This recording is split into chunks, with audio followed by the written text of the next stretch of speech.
Hello guys, ഇത് നമ്മുടെ കല്യാണത്തിൻ്റെ സെക്കൻഡ് ഡേ. അപ്പോൾ രാവിലെ തന്നെ കുളിച്ച് ഒരുങ്ങി, കുളിച്ചില്ല, ഒരുങ്ങി നമ്മൾ നിൽക്കുകയാണ്. ഇതാ നല്ല ഒരു ആമ്പലാണ്, ആമ്പൽക്കുളമാണ് നിങ്ങളിപ്പോൾ കണ്ടത്. ആമ്പൽക്കുളം അല്ല കേട്ടോ, കായലാണ് അത് കണ്ടത്. അതെല്ലാം പറിച്ചിട്ട് നമ്മൾ ഫോട്ടോ എടുക്കാൻ പോവാട്ടോ. പെണ്ണ് ഫോട്ടോ എടുക്കുന്നതിന് മുന്നേ നമ്മൾ ഫോട്ടോ എടുക്കാൻ വേണ്ടി വന്നു. അതാണ് പെണ്ണിൻ്റെ ഫോട്ടോയൊക്കെ എടുത്തുകൊണ്ടിരിക്കുകയാണ്. എൻ്റെ ഇടയിൽ ഞാൻ ആമ്പലും വെച്ചിട്ട് കാണിക്കുന്ന ഷോ.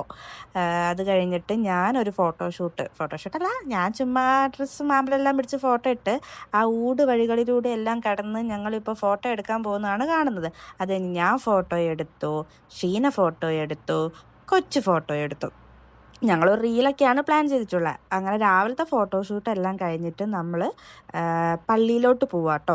പള്ളിയിൽ വെച്ചിട്ടാണ് ചടങ്ങും കാര്യങ്ങളും. നമ്മൾ ബോട്ടിലാണ് പോണത്. അങ്ങനെ ബോട്ടിൽ കയറി നമ്മൾ മേലെ ഇരിക്കാൻ നോക്കി, പക്ഷെ മേലെ കയറാൻ സ്ഥലമില്ലാത്തതുകൊണ്ട് നമ്മൾ ബോട്ടിൻ്റെ അടിയിലിരുന്നു കേട്ടോ. സീറ്റും കാര്യങ്ങളും തിരക്കായിരുന്നു, എന്നാലും കുഴപ്പമില്ല, അഡ്ജസ്റ്റ് ചെയ്തിരുന്നു. ഇതാട്ടോ പള്ളിയിൽ വെച്ചിട്ടാണ് ഇവരുടെ പരിപാടിയും കാര്യങ്ങളും. അത് കഴിഞ്ഞ് പള്ളിനോട് ചേർന്നതാണ് ഇതുപോലൊരു സ്ഥലം ഉണ്ടായിരുന്നു. അവിടെ നമ്മൾ പൈനാപ്പിൾ ജ്യൂസ് എല്ലാം കുടിച്ചു. ഇതാട്ടോ പള്ളീൻ്റെ അടുത്ത് തന്നെ ഉള്ളൊരു ഓഡിറ്റോറിയം തോന്നുന്നു. അവിടെ ഇതേപോലെ കസേരയും കാര്യങ്ങളെല്ലാം ഇട്ടിട്ടുണ്ടായിരുന്നു. അതെല്ലാം കഴിഞ്ഞ് നമ്മൾ പള്ളിയിൽ ചെന്നു. ഇതാട്ടോ പള്ളീൻ്റെ ഉൾവശം. കുറച്ച് കഴിഞ്ഞപ്പോഴത്തേക്കും അച്ഛനെല്ലാം വന്നു. അങ്ങനെ മനസ്സമ്മതത്തിന്റെ പ്രാർത്ഥനയും കാര്യങ്ങളൊക്കെ ആയിരുന്നു. ഒരുപാടൊന്നും ഉണ്ടായിരുന്നില്ല കേട്ടോ, കുറച്ച് നേരം പ്രാർത്ഥന ഉണ്ടായിരുന്നുള്ളൂ. അത് കഴിഞ്ഞപ്പോഴത്തേക്കും ഞങ്ങൾ ഫുഡ് കഴിക്കാൻ വന്നു. അപ്പോൾ നമ്മൾ ഫുഡ് കഴിക്കാൻ ഇരുന്ന സമയത്ത് അവർ സ്റ്റേജിൽ എന്തൊക്കെയോ പരിപാടി, അവരുടെ വൈന് കൊടുക്കലും കേക്ക് മുറിക്കലും അങ്ങനത്തെ എന്തൊക്കെയോ പരിപാടിയായിട്ട് നിന്നു കേട്ടോ. നമ്മളപ്പോഴത്തേക്കും ഫുഡിന്റെ പുറകെ പോയി. അപ്പോൾ ഫുഡ് ബിരിയാണിയും പപ്പടവും ഈ സാധനങ്ങളൊക്കെ ആയിരുന്നു. അത് കഴിഞ്ഞ് ഐസ്ക്രീം ഉണ്ടായിരുന്നു. ഐസ്ക്രീം എല്ലാം കഴിച്ചു കഴിഞ്ഞ് നമ്മൾ കുറച്ച് നേരം സ്റ്റേജിന്റെ ആ ഭാഗത്തൊക്കെ ആയിട്ട് ചുറ്റിപ്പറ്റി നിന്നു. അത് കഴിഞ്ഞിട്ട് വീണ്ടും ഞങ്ങൾ പോയിട്ട് ഒരു ഐസ്ക്രീമും കൂടെ കഴിച്ചു കേട്ടോ. ഇത് പള്ളീന്റെ ആ ഓഡിറ്റോറിയത്തിനോടൊക്കെ ചേർന്നിട്ടുള്ള ഒരു സ്ഥലമാട്ടോ. നല്ല ഭംഗിയുണ്ടായിരുന്നു കേട്ടോ കാണാൻ. അപ്പത്തേക്കും ഞങ്ങൾ മടുത്തിട്ടുണ്ടായിരുന്നു, ഭയങ്കര വെയിലൊക്കെ ആയിരുന്നു. അങ്ങനെ തിരിച്ചു പോകുമ്പോഴും ഞങ്ങൾ ചെറിയൊരു ഫോട്ടോസ് എല്ലാം എടുത്തു. തിരിച്ചു പോയപ്പോൾ നമ്മൾ ഫ്രണ്ടിന്റെ കാറിലാട്ടോ പോയത്. അങ്ങനെ കാറിൽ പോയിട്ട് പിന്നെ അവിടുന്ന് ബോട്ടിൽ കയറി. അങ്ങനെ ബോട്ടിൽ കയറി തിരിച്ചു പോവാട്ടോ. അപ്പൊ അതിന്റെ ഇടയിൽ നടക്കുന്ന ഫോട്ടോസും കാര്യങ്ങളൊക്കെ ആയിരുന്നു. നല്ലോണം രാവിലെ പോയ പോലെ ഒന്നുമല്ല തിരിച്ചു വന്ന, ഭയങ്കരമായിട്ട് വേർത്ത് കുളിച്ച് രാവിലത്തെ ലുക്കെല്ലാം പോയി വൈകുന്നേരം പരിപാടി എല്ലാം കഴിഞ്ഞ് കയറിയപ്പോഴത്തേക്കും. അങ്ങനെ നമ്മൾ തിരിച്ച് വീട്ടിലോട്ട് പോവാട്ടോ. നമ്മൾ വീട്ടിൽ പോയിട്ട് സാധനങ്ങളെല്ലാം എടുത്ത് തിരിച്ച് നേരെ എറണാകുളത്തേക്ക് പോകും. അത് കഴിഞ്ഞ് വന്നിട്ടും ഞങ്ങൾ കുറച്ചു നേരം ഫോട്ടോസ് എല്ലാം എടുത്തു. അത് കഴിഞ്ഞ് നമ്മൾ വീട്ടിൽ പോയിട്ട് ഡ്രസ്സെല്ലാം മാറിയിട്ട് തിരിച്ച് നമ്മൾ എറണാകുളത്തേക്ക് പൊക്കോണ്ടിരിക്കുക കേട്ടോ. അപ്പം ഞാനും കൊച്ചും ഷീനയും എല്ലാം കുളിച്ച് ഫ്രഷ് ആയിട്ട് ഒരു ഈവനിങ് എല്ലാം ആയപ്പോഴത്തേക്കാട്ടോ ഇറങ്ങിയത്. നമ്മൾ ആദ്യത്തെ വ്ളോഗിൽ കണ്ട പോലെ ആ പുൽത്തകിടി ഇലക്ക് കൂടെ ആട്ടോ പോണത്. ഭയങ്കര രസമുണ്ടായിരുന്നു. നമ്മൾ 3 പേര് മാത്രമാട്ടോ പോകുന്നത്, ബാക്കിയുള്ളവരെല്ലാം അവിടെ സ്റ്റേ ആണ്.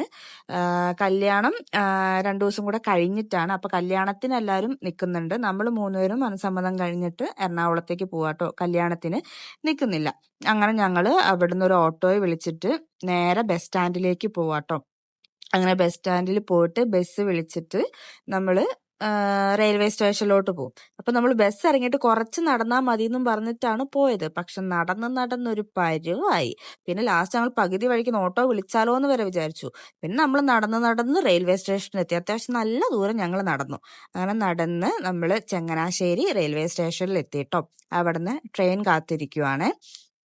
ട്രെയിനിൽ ഞങ്ങൾ ഇരുന്ന ആ ഒരു സ്ഥലത്ത് വേറെ ആരും ഉണ്ടായിരുന്നില്ല. ഞങ്ങൾ 3 പേര് മാത്രം. പിന്നെ ആ ഒരു ബോഗിയിൽ ഒരു 10-15 പേരുണ്ടാവും. പക്ഷെ ഞങ്ങൾ ഇരുന്ന ആ ഒരു സെക്ഷനിൽ ഞങ്ങൾ മാത്രമേ ഉണ്ടായിരുന്നുള്ളൂ. അതുകൊണ്ട് ഞങ്ങൾ അടിച്ച് പൊളിച്ച് ആടി തിമിർത്താ പോയത്. ഇതൊക്കെ റീൽസ് എടുത്താട്ടോ. നമ്മൾ റീൽസും ഫോട്ടോസും നമ്മൾ അവിടെ കിടന്ന് ചെയ്യാത്തതായിട്ടൊന്നുമില്ല. നമ്മൾ ആർമാദിച്ചാ വന്നത്. അടിപൊളി ട്രിപ്പായിരുന്നു വെച്ചാൽ അടിപൊളി ട്രിപ്പായിരുന്നു. നമ്മൾ മനസ്സമ്മതത്തിനാ പോയെങ്കിലും നമ്മൾ 3 പേരും കൂടി ഒരു ട്രിപ്പ് പോയ ഒരു ഫീലായിരുന്നു കേട്ടോ. പക്ഷെ ഈ പരിപാടി എല്ലാം കഴിഞ്ഞ് കഴിഞ്ഞപ്പോഴത്തേക്ക് ഞങ്ങൾക്ക് ഭയങ്കര വിഷമായി. അതായത് ഇനി എപ്പോഴാ പോവാൻ പറ്റുക, കുറച്ചു നേരം കൂടെ വേണമായിരുന്നു, അങ്ങനെ തോന്നിപ്പോയിട്ടോ ഈ ട്രിപ്പ്. അങ്ങനെ റീൽസും ഫോട്ടോസും എല്ലാം എടുത്തു കഴിഞ്ഞപ്പോഴത്തേക്കും ഞങ്ങൾ ക്ഷീണിച്ചു. അപ്പൊ ഫ്രണ്ടിന്റെ വീട്ടിൽ നിന്ന് ബിരിയാണിയും ചോറെല്ലാം തന്നു വിട്ടിട്ടുണ്ടായിരുന്നു. അപ്പൊ നമ്മൾ ആ ക്ഷീണത്തിൽ ബിരിയാണി ആ ട്രെയിനിൽ തന്നെ കഴിക്കുക കേട്ടോ. നമ്മൾ സ്റ്റേഷനിൽ എത്താനായി. അപ്പത്തേക്കും നമ്മൾ ഫുഡും എല്ലാം കഴിച്ചിട്ട് നമ്മൾ ഇരിക്കുവാണേ. റെയിൽവേ സ്റ്റേഷൻ എത്താനായപ്പോഴത്തേക്കും 3 പേർക്കും ഭയങ്കര സങ്കടായി. അതിന്റെ വിഷമം പറച്ചിലാണ് ഇപ്പോ അവിടെ നടന്നോണ്ടിരിക്കുന്നത്. ഞങ്ങള് 3 പേരും അങ്ങോട്ടും ഇങ്ങോട്ടും ഇനി എപ്പഴാ കാണുക, ഇനി എങ്ങോട്ടാ ട്രിപ്പ് പോവുക, അപ്പൊ അങ്ങനെയെല്ലാം ഷീന പറഞ്ഞുകൊണ്ടിരിക്കുക കേട്ടോ. പോവാണ് ഗൈസ്.